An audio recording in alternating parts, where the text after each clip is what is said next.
आज अयोध्या येथे बांधण्यात आलेल्या श्रीराम मंदिरांमध्ये श्रीरामांच्या मूर्तीची प्रतिष्ठापना होत असताना संपूर्ण देशभरात आनंद व्यक्त होत आहे। याच पार्श्वभूमीवर रत्नागिरी जिल्ह्यातल्या खेडमध्ये भव्य मिरवणुकीचे आयोजन करण्यात आले होते। सर्वपक्षीय पदाधिकाऱ्यांनी मिळून खेड शहरातील छत्रपती शिवाजी महाराज चौक ते तीनबत्ती नाका इथपर्यंत भव्य मिरवणूक काढली। विशेष म्हणजे या मिरवणुकीमध्ये श्रीरामाचे सीतामाईचे प्रतिकात्मक देखावे तयार करून रथामध्ये विराजमान करण्यात आले होते। तसेच त्यांच्या पादुकांची पालखी देखील मिरवणुकीत सहभागी झाली होती। या मिरवणुकीचे विशेष आकर्षण म्हणजे या मिरवणुकीत उंट आणि घोडे समाविष्ट होते। घोड्यावरती ज्येष्ठ कारसेवकांना बसून त्यांचा सन्मान करण्यात आला। या मिरवणुकीमध्ये महिलांनी देखील कलश डोक्यावर घेऊन सहभाग घेतला होता। विशेष म्हणजे श्रीरामांच्या जयघोषाने डीजेचे तालावर शेकडो तरुण अक्षरशः उत्साहामध्ये नाचत होते। ठिकठिकाणी या मिरवणुकीचे स्वागत करण्यात आले। संपूर्ण शहरात ठिकठिकाणी पाण्याची, शीतपेयांची व्यवस्था तसेच लास्ट यांची व्यवस्था देखील करण्यात आली होती। विशेष म्हणजे विविध राजकीय पक्षांच्या माध्यमातून लाडू वाटप, साखर वाटप तसेच रात्री सार्वजनिक महाप्रसादाची व्यवस्था देखील करण्यात आली आहे।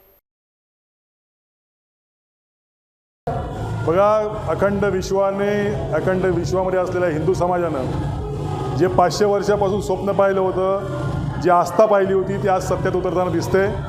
आणि त्याचा उत्साह नुसता अयोध्येतच नाही तर भारतवर्षामध्ये आहे। आमचं एक खेड शहर, रत्नागिरीतलं एक छोटं शहर, या शहरामध्ये आपण बघत असाल की एवढा मोठा उत्साह या शहरामध्ये आहे। ग्रामीण भागातलं प्रचंड मोठी सगळे संख्येनं आबालवृद्ध, ज्येष्ठ नागरिक, माता भगिनी, शाळेतले विद्यार्थी हे सगळे या ठिकाणी अनेक विविध संस्था, NGO, विविध पक्ष याच्यामध्ये सहभागी झालेले आहेत। आणि अतिशय प्रचंड वेगळं वातावरण आहे, प्रचंड एकदम भक्तिमय वातावरण झालेलं आहे, उत्साहाचं वातावरण आहे। आपण पाहत असाल याच्यामध्ये 2 उंट आहेत, घोडे आहेत, रथ आहे, रामाचा जिवंत देखावा आहे, पालखी आहे, त्यात रामचरित्र मानस आहे, डीजेच्या तालावरती रामाच्या गीतांवरती नाचणारी तरुणाई आहे।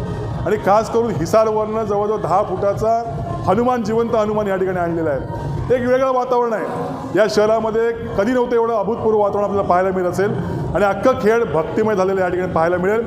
आणि खास करून मला या ठिकाणी सांगायला अभिमान वाटेल की या शहरामधनं जे काही 7-8 कारसेवक 90च्या दशकात गेले होते, त्यापैकी 2 आत्ता या ठिकाणी जिवंत आहेत आणि त्यांचा आम्ही सत्कार केला, त्यांची घोड्यावरनं मिरवणूक काढली। ते देखील ह्या सगळ्या मिरवणुकीचं वैशिष्ट्य आहे। अतिशय उत्साहपूर्ण वातावरण, भक्तिपूर्ण वातावरण ही संपन्न झालेली, याचा मला आनंद आहे।